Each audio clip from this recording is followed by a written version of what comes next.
Olá, alunos! Hoje teremos mais uma aula de geografia. Estaremos falando sobre o relevo e os rios nas paisagens do município. Faremos a revisão e correção das páginas 290 a 307, no livro Trilhas, módulo 3, capítulo 7. O relevo e os rios nas paisagens do município. As paisagens dos municípios são compostas por variadas formas de relevo. Os rios também podem fazer parte dessas paisagens quando percorrem as áreas do município. Vamos conhecer neste capítulo um pouco sobre esses elementos e como eles interferem no cotidiano das pessoas. O relevo nas paisagens do município. Ao percorrer alguns caminhos do município onde você mora, com certeza você já notou diferenças na superfície como subidas e descidas. Algumas áreas podem ter maiores altitudes, como os morros, e outras menores altitudes, como os vales. Essas e outras formas de terreno fazem parte da superfície do nosso planeta, que é o relevo. O relevo é o conjunto de formas da superfície terrestre.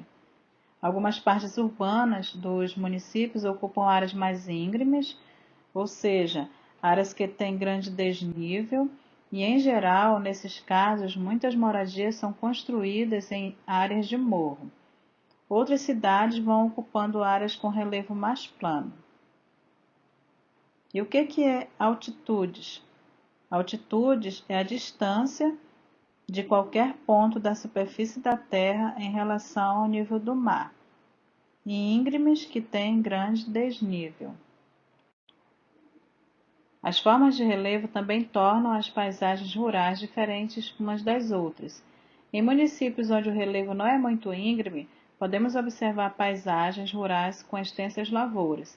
Áreas com relevo mais plano facilitam o cultivo das plantações, principalmente com o uso de maquinários agrícolas.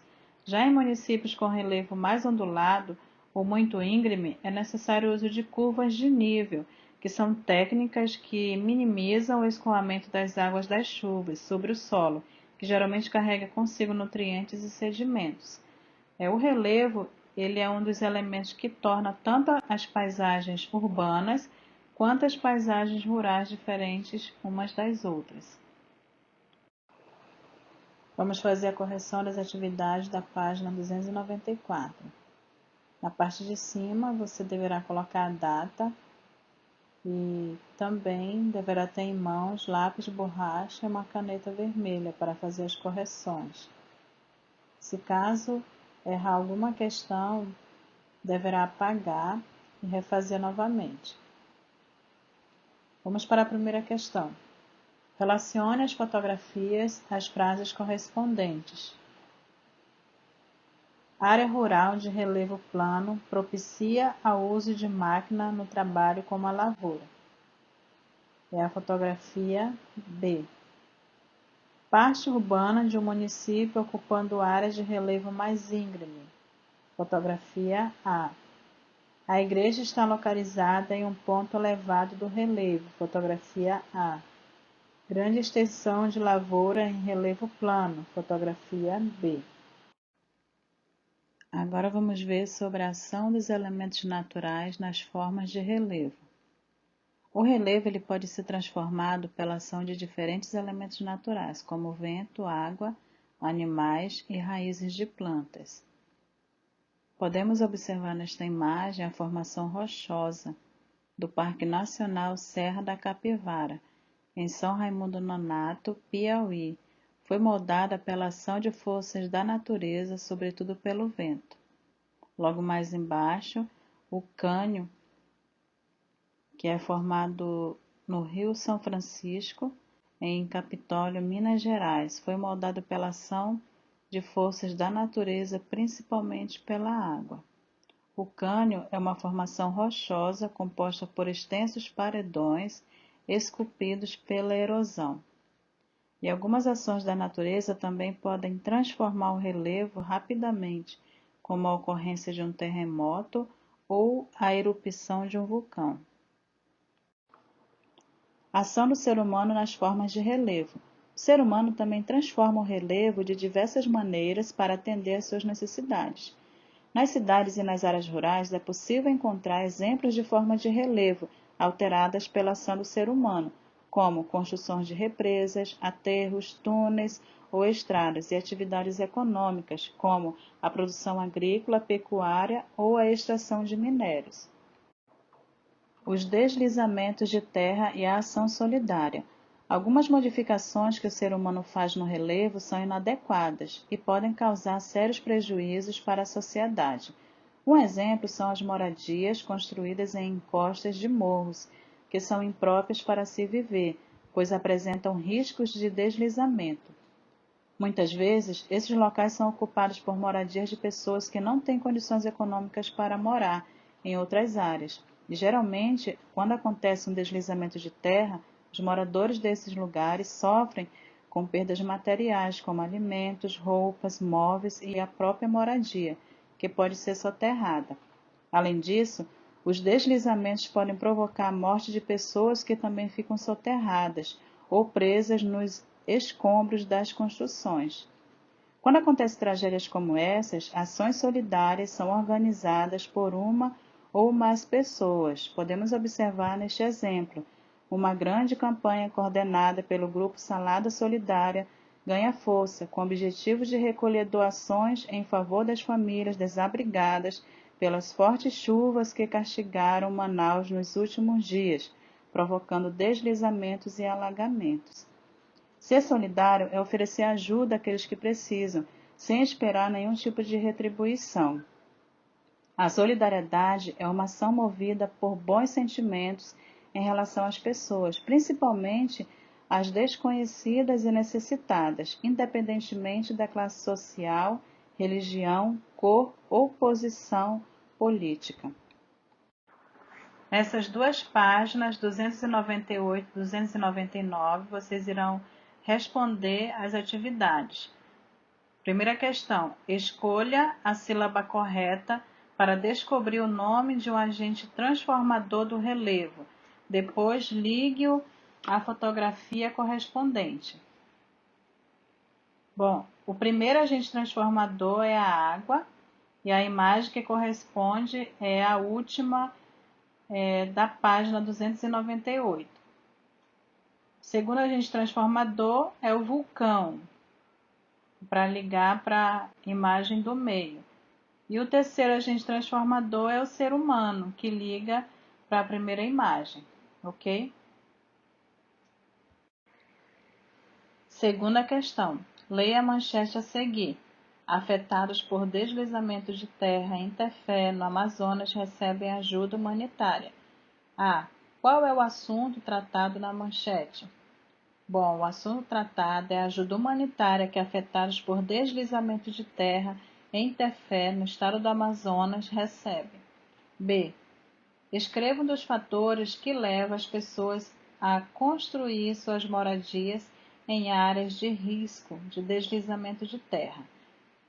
Um dos fatores que eu coloquei aqui é a falta de condições econômicas para construírem suas moradias em áreas adequadas para viver.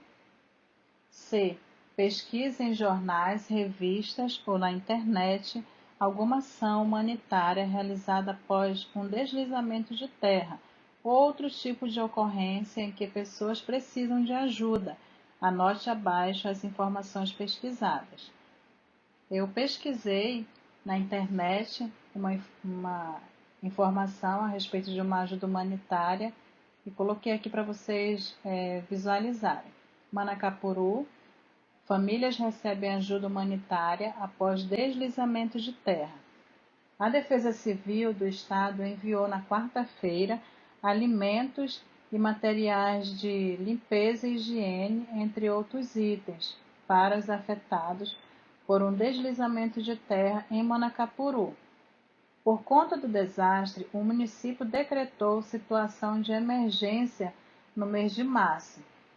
Esse evento natural teve o reconhecimento do governo federal e as famílias que tiveram as casas destruídas agora recebem socorro, que deverá suprir as necessidades até que a situação volte ao normal, ressaltou o secretário adjunto do órgão. Os rios nas paisagens do município.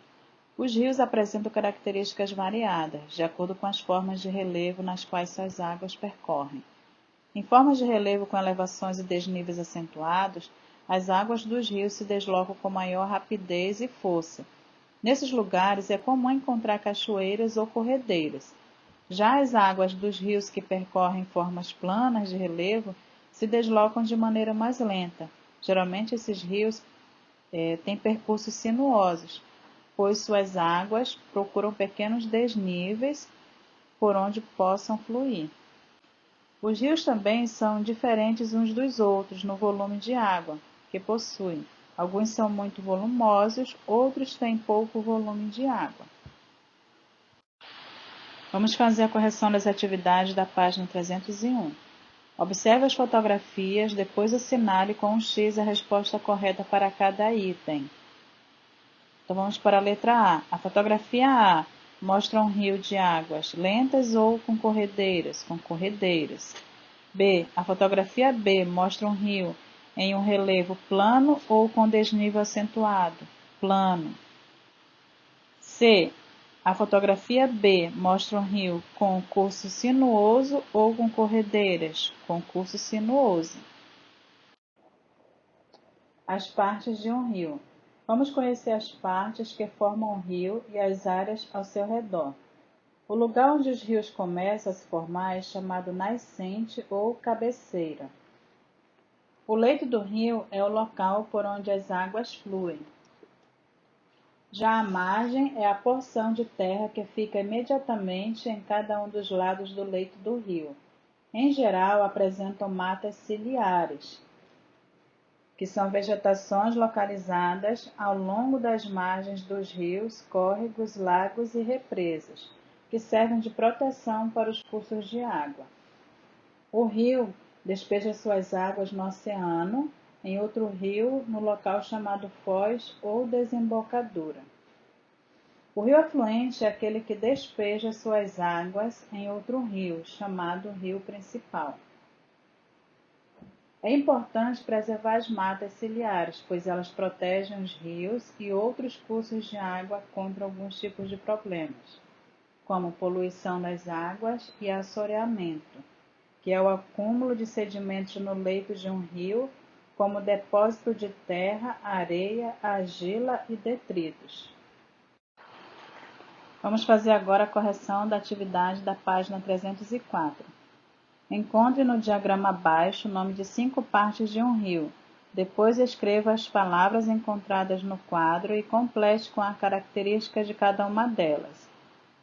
Bom, as palavras encontradas foram leito, que é o local por onde as águas fluem; afluente, rio que despeja suas águas em outro rio, chamado principal; margem, que é a porção de terra que fica imediatamente em cada um dos lados do rio; e foz, que é o local onde o rio despeja suas águas em outro rio ou no mar. Agora vamos ver sobre a importância dos rios.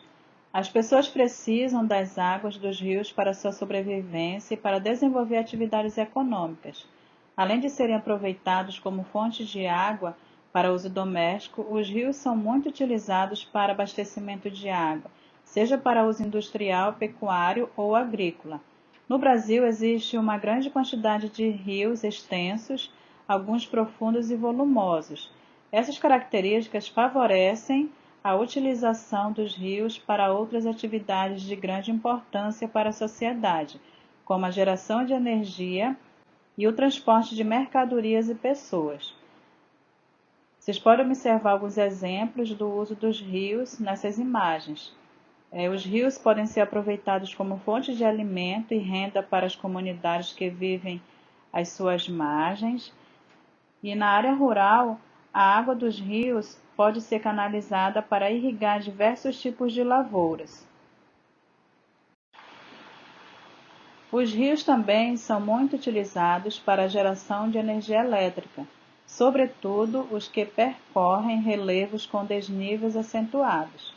Muitos rios são utilizados como vias de transporte, tanto de pessoas como de mercadorias. principalmente em regiões de difícil acesso, onde não existem rodovias ou ferrovias. As pessoas também utilizam os rios em seus momentos de lazer, praticando atividades esportivas. Vamos corrigir a atividade da página 307. Substitua os desenhos pelas respectivas letras e descubra os usos de um rio. Depois descreva a importância de cada um deles. Bom, a primeira que foi encontrada é via de transporte. É o deslocamento de pessoas e mercadorias. A segunda palavra foi irrigação. Diversas produções agrícolas, sobretudo para alimentação de pessoas e animais.